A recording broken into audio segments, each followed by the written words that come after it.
দেখুন, যুবকরা দেশের ভবিষ্যৎ, বা তাদের গতিমুখকে কেউ পরিবর্তিত করে দিন এটা তিনি চান।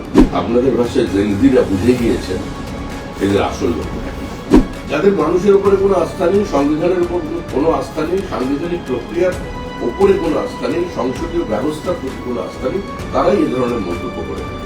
কুণাল ঘোষের অবস্থানটা কি সেটা তো মানুষ জানে না, এখন বুঝে উঠতে পারছে না। রাহুল গান্ধীকে ভারতবর্ষের মানুষ সিরিয়াসলি নেয় না। এটা পাকিস্তান বাংলাদেশ নয়, এটা ভারতবর্ষ। ওনার দলের লোকেরা ওনার বাড়িতে ডিম বর্ষণ করছে। আরো যারা আন্দোলনে ছিলেন তারাও তো বুঝে গিয়েছেন যে তাদের ঘাড়ে বন্দুক রেখে দীর্ঘদিন গুলি চালানো যাবে না। তারা এখন বাঘ সিংহ ছিল আগে, এখন তারা আরশোলা দলের নেতৃত্ব দেবে। এমনিতেই তো ওদের সঙ্গে কারো বাইরে দাঁড়িয়ে কথা বললে মিম হয়ে যাচ্ছে। আমাকে বাইরে দাঁড়িয়ে আমি কথা বললাম কল্যাণ ব্যানার্জির সঙ্গে, পরে আমি গৌতম বুদ্ধ বাগিয়ে ছেড়ে দিলাম। বলছেন অভিষেকের সাথে কথা বললে টিআরপি কমবে? হ্যাঁ, এখন তো সেরকমই মনে হচ্ছে। দেখুন, যুবকরা দেশের ভবিষ্যৎ। এই তরুণ প্রজন্মের জন্য প্রধানমন্ত্রী নরেন্দ্র মোদীজি তিনি বারবার বিভিন্ন জায়গায় মানুষকে অবহিত করে চলেছেন যে দেশ এবং দেশের বাইরে আজকের বর্তমান প্রজন্ম আমাদের দেশে কতটা প্রতিষ্ঠিত, কতটা সক্রিয়, কতটা দূরদৃষ্টি সম্পন্ন। তাদের বিন্দুমাত্র ক্ষতি বা তাদের গতিমুখকে কেউ পরিবর্তিত করে দিন এটা তিনি চান না, এবং এই ব্যাপারে তিনি যত্নশীল এবং তরুণ প্রজন্ম এটা বোঝে। সুতরাং যেটা হবার সেটা হচ্ছে। আমার মনে হয় না গোলা জলে কংগ্রেস মাছ ধরতে পারবে, কারণ এর মধ্যেই আপনাদের ভাষায় জেনজিরা বুঝে গিয়েছেন এদের আসল লক্ষ্যটা কি। যাদের মানুষের উপরে কোনো আস্থা নেই, সংবিধানের উপর কোনো আস্থা নেই, সাংবিধানিক প্রক্রিয়ার উপরে কোনো আস্থা নেই, সংসদীয় ব্যবস্থার প্রতি কোনো আস্থা নেই, তারাই এ ধরনের মন্তব্য করে থাকে। রাহুল গান্ধীকে ভারতবর্ষের মানুষ সিরিয়াসলি নেয় না, এমনকি তার নিজের দলের লোকেরাও নেয় না।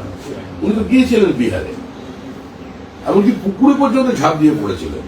ওই আসনটার ফলাফল কি হচ্ছিল দেখুন। কংগ্রেসকে মানুষ প্রত্যাখ্যান করেছে।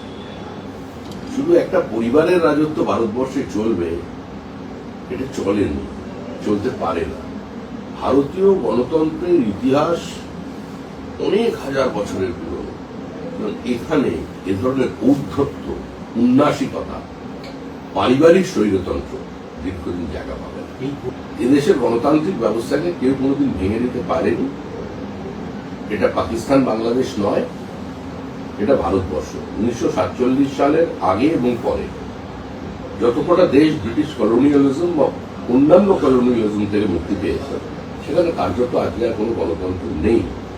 একমাত্র ভারতবর্ষ যেখানে বিনা রক্তক্ষয়ে 5 বছর অন্তর দেশের একটা সরকার পরিবর্তন হয়। এটা তো সহজ ব্যবস্থা নয়। আপনি যে নাম করলেন উনি তো বাড়ি থেকে বেরোতে পারছেন না। ওনার দলের লোকেরা ওনার বাড়িতে ডিম বর্ষণ করছে। উনি হাইকোর্টেরও দ্বারস্থ হয়েছেন। সংসদকে উনি অচল করবেন কি করবেন না সেটা তো ওনাদের ব্যাপার। প্রশ্ন হলো যাদের নিয়ে আন্দোলন তারা তো ওদের বিচ্ছিন্ন করে দিয়েছে।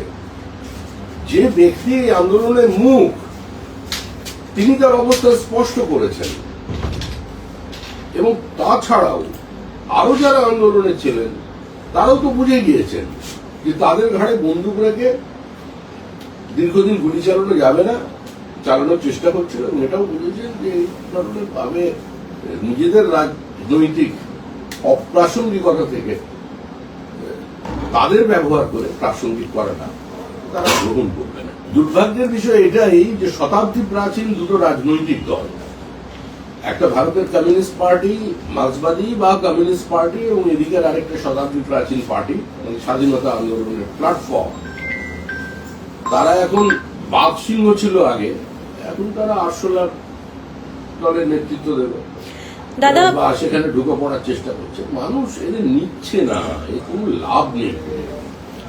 কুণাল ঘোষের অবস্থানটা কি সেটা তো মানুষ জানে না, এখনো বুঝে উঠতে পারছে না। এত চারদিকে খেলা হচ্ছে, কোন উইঙ্গার কোন দিকে বল নিয়ে ছুটছে বোঝা যাচ্ছে না। তো সেই জন্য দুর্নীতি হয়েছে পশ্চিমবঙ্গে, দুর্নীতি হয়েছে সাংবিধানিকভাবে রাজ্য সরকারের কেন্দ্রে, আর সেটা লোকসভায় টেনে আনা হবে কেন? এমনিতেই তো ওদের সঙ্গে কারো বাইরে দাঁড়িয়ে কথা বললে মিম হয়ে যাচ্ছে। আমাকে বাইরে দাঁড়িয়ে আমি কথা বললাম কল্যাণ ব্যানার্জির সঙ্গে, পরে আমি গৌতম বুদ্ধ বানিয়ে ছেড়ে দিল।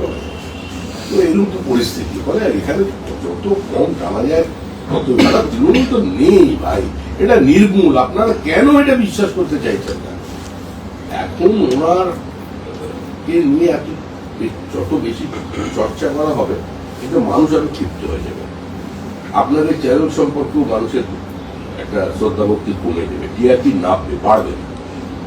এসব শিক্ষক থাকবেন না আপনারা, এটা আমার অনুরোধ। সাংবাদিকদের অধিকার আমি করতে পারি। বলছেন অভিষেকের সাথে কথা বললে টিআরপি কমবে? হ্যাঁ, এখন তো সেরকমই মনে হচ্ছে, কারণ দলে তো কেউ নেই সঙ্গে, সবই তো বাইরে। এবং যারা সঙ্গে আছেন তারাও তার বিরুদ্ধে আক্রমণ করছেন। কল্যাণ বন্দ্যোপাধ্যায় কি বলছেন? বলছেন আমি মমতা ব্যানার্জির সঙ্গে, কিন্তু রক্তের সম্পর্ক নিয়ে রাজনীতি চলবে। আমরা কি বলবো? আমরা তো দর্শক মাত্র, আমরা কোনো একটা উপভোগও করছি না। উপভোগ করতে পারলেও একটা মানুষের সমর্থন দরকার। রাজনীতি মানুষ কোনোভাবেই চাইছেন এদের নিয়ে কোনো আলোচনা। দেখুন, আমি ছাত্র আন্দোলনের সম্পর্কে এই মুহূর্তে অত্যন্ত স্পর্শকাতর বিষয় বেশি কিছু বলছি না। ছাত্ররা জানেন এই আন্দোলনের মধ্যে কারা ঢুকে গেছেন, কিভাবে ঢুকে গেছেন, তাদের কোন কোন প্রদেশ থেকে নিয়ে আসা হয়ে গেছে, তারা প্রতিষ্ঠিত এবং চিহ্নিত। তারা এসে বিভিন্ন জায়গায় হিংসা ছড়ানোর চেষ্টা করছেন। সেই জন্য ছাত্ররাও যখন দেখেছেন, প্রধানমন্ত্রী বিষয়টি নিজে দেখেছেন, তার উপর শ্রদ্ধা আস্থা রেখে ছাত্ররা আন্দোলন থেকে সরে গেছে। এখন যাদের কিছু নেই তারা কল্পনা থেকে বেঁচে থাকতে চাইছে। এখন আমাদেরই রাজ্য, কোথায় ইসলামপুর, রায়গঞ্জের পাশে একটা জায়গা হেমতাবাদ, সেখান থেকে নিয়ে এসছে, বালুরঘাটের জায়গা থেকে লোক নিয়ে এসেছে, মালদার লোক এসছে, এবং তারা কেউ ছাত্র নন, দূর দূর পর্যন্ত তাদের কোনো সম্পর্ক নেই পরীক্ষার ব্যবস্থার সঙ্গে, তাদের নিয়ে এসছে। তো বিশেষ বিশেষ কিছু কিছু বেছে বেছে লোক নিয়ে আসা হচ্ছে, এটা ছাত্ররা বুঝতে পেরেছে। সেই জন্য ছাত্ররা, কারণ ছাত্ররা শিক্ষিত, মানে মেধাবী ছাত্র সব, তারা জানেন ভবিষ্যৎ তাদের কি আছে, তারা এই সমস্ত ঝামেলায় জড়াবেন না। বাংলা হান্টের আরও খবর দেখতে নজর রাখুন। বাংলা খবর মানেই বাংলা হান্ট।